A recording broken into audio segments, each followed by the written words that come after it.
Hi, welcome back to Grains in Small Places. And today, since St. Patrick's Day is coming up, I thought it might be fun to do a simple Irish soda bread. What's fun and unique about this is it's a quick throw together bread that you don't have to wait for any rising. So no sourdough, no yeast. This is all risen by our baking soda. So I figured let's try it out and see how it goes, and let's get started.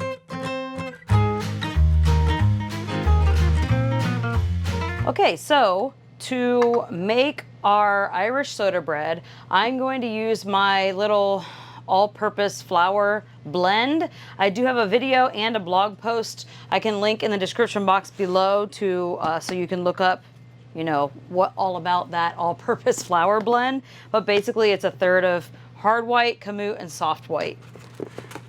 I'm running very low on my hard white wheat. So I am going to just divide this into thirds, give me about 190 grams of each.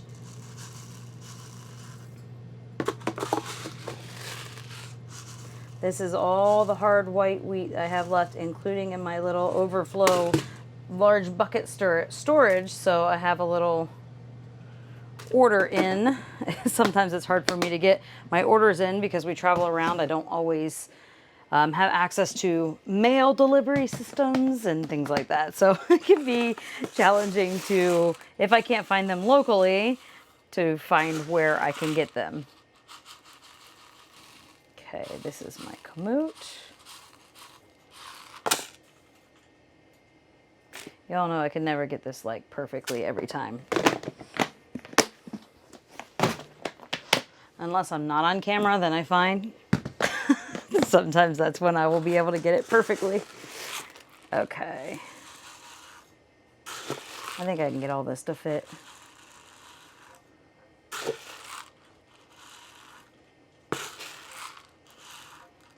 570. Okay.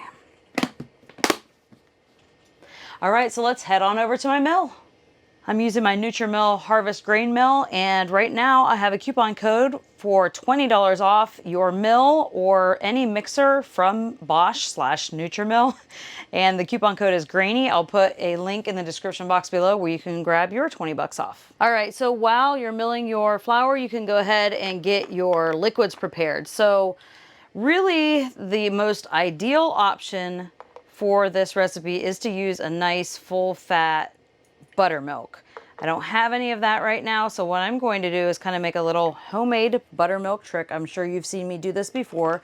You can use either white vinegar, or you can use like fresh lemon juice or something to that effect to make your milk acidic. So you need acidity to react to the baking soda. Because this recipe has no leavening agent other than the baking soda, we do not have, yeast, we do not have sourdough, nothing in this to make this rise. The only thing we have is the baking soda, and the baking soda will not react to a non-acid. So we need to make sure, if you ever made that little volcano experiment in high school or grade school, then you know what I mean with the reaction. If you're making this with the buttermilk, you don't need to add the vinegar. You already have an acidic liquid, or you could probably even use kefir. That would work as well. So I like to weigh all my ingredients. I find that I get a more accurate reading and a more accurate result, but I will make sure to put a link in the description box below for the full recipe that will have the volume measurements, cups and things like that, and the weight measurements. Okay, so what we're going to do is let this sit to the side. I'll give a little stir to it, but you will notice this will start to kind of turn into curds and whey, which is great. You want to use like a whole milk, or in that case, I used a half and half. So whatever you want, but this is the main flavor of our bread. So we want to make sure not to shortchange that. And if you have a dairy allergy, you can of course use some kind of milk or buttermilk substitute. But now our fresh milled flour is all finished being milled. To the flour, I'm going to go ahead and add my salt into here so that it is nice and distributed. I'm going to do about 1 1/4 teaspoon. This is my half teaspoon measuring spoon. And then to that, we're going to add some nice active baking soda. I like to kind of give it a little stir before I use it because sometimes things can settle, especially with our traveling around and stuff like that. But even in a normal home cabinet, things can settle. So I'm going to do 1.5 teaspoons of this. And make sure that you don't let your leavening agents like baking powder and baking soda sit too long. Usually after about 6 months, they kind of have exhausted all their rising power. So if you have older leavening agents, I would recommend opening up a new one for this recipe, especially because this is our only leavening agent. Okay, I'm just stirring these in so that they're evenly incorporated in our beautiful flour. Okay, sorry I had to move the camera there to grab my little Danish dough whisk. Okay, so this should be sitting for about 5 or 10 minutes. You should start to see it want to separate a little bit. You can see I've got some curds in there. Yours may even separate even more than that. That's fine. That's exactly what we want because we're essentially curdling the milk to turn it into like a false buttercream. Not buttercream, buttermilk. We don't want to use buttercream here. Okay, so we're gonna go ahead and, okay. All right, we're gonna go ahead and pour this into our flour mixture. And that's it. That's literally all the ingredients that we have going on here for this recipe. Just gonna give this a nice stir. And this is something that's just like nice, quick, and easy to throw together. You can serve it with some, you know, nice, fresh, good, healthy, grass-fed, grass-finished butter. It tastes delicious on this. You could toast it. You could turn it into a dessert with some butter and cinnamon and sugar, like all kinds of things. If you want to add any additions into this, you would do that right now, where you're basically, you could add your raisins or, you know, your cinnamon or anything like that. Now, do remember, this is not a yeasted dough or a sandwich dough or anything to where we are needing to develop the gluten. We don't even need to pull our mixer out or anything for that. So I'm just going to mix all of this together, and it might look a little bit wet at first, but remember, fresh milled flour takes longer to absorb the liquid. So I'm just making sure that there's no dry flour left. Everything is incorporated, and then I'm going to let this sit. And then while this sits, I will go ahead and preheat my oven.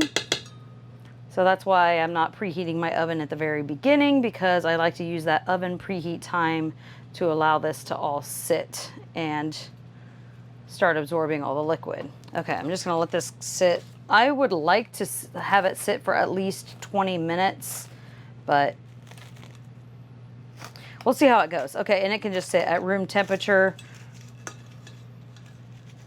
So I will bring you back when it's time to shape. Okay, so I'm gonna go ahead, I put some parchment paper on my baking sheet, and I'm gonna go ahead and preheat my oven towards the end of the rise. And we're gonna go ahead and preheat our oven to 400 degrees Fahrenheit, and it's gonna bake somewhere between 45 and 50 minutes. We wanna make sure that the internal temperature of the loaf reaches at least 195 degrees Fahrenheit. Okay, so I've milled a little extra flour here. I don't know, probably got about a half a cup here.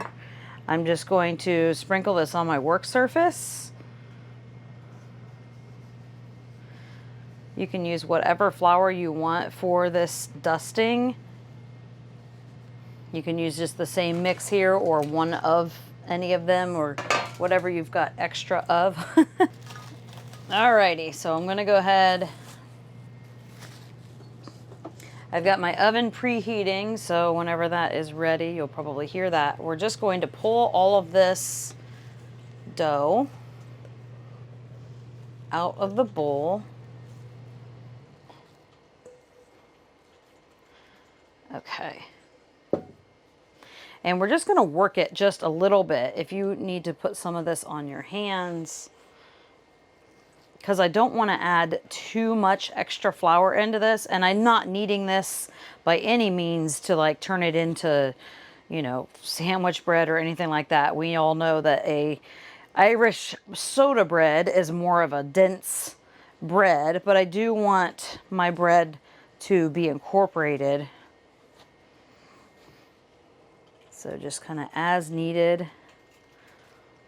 When it starts sticking,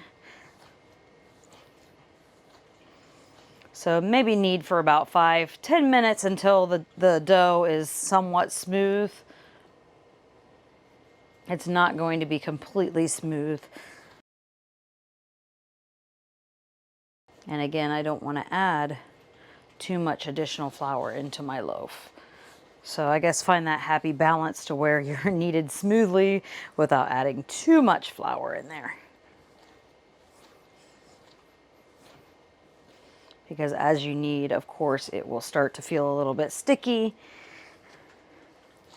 But if I add too much flour, it's going to be super dense. So we don't want that either. I'm just going to incorporate this into a little ball here.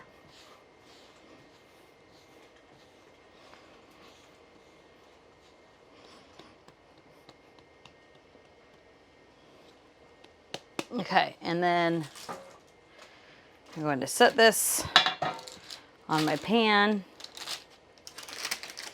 I like to put the parchment paper there. It helps keep things from not sticking. And then you want to make sure to score the top of this. I'm just going to score about a 1/2 inch deep, just a little X or a cross. This should allow for oh, there, we're ready to preheat. That should allow for expansion in our loaf as it bakes. I'm gonna go ahead and bake this off, and then I'll bring you back when it's done. There we are. I'm gonna go ahead and check the temperature and make sure that we are where we want it to be. I guess I should have scored it a little further. I wanna check the center of the loaf. We're definitely not there yet. So I'm gonna pop this back in, because we want to make sure that this bakes all the way through. Okay, we are at 199. That is perfect. So I'm going to let this cool just a little bit because it's super hot. You want to make sure that it sounds hollow on the bottom. That's how another way to know that it's done, but especially temping the center, that's how we know. So I will bring you back when we go to slice this.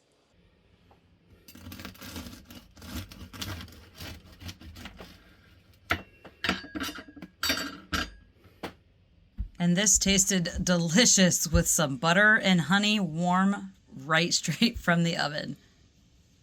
Thanks for hanging out with me today while we made our Irish soda bread for St. Patrick's Day. Don't forget to check out my blog at grainsandsmallplaces.net, where you can find this recipe and a whole bunch of other recipes all dedicated to fresh milled flour. And thank you for stopping by Grains and Small Places. Goodbye.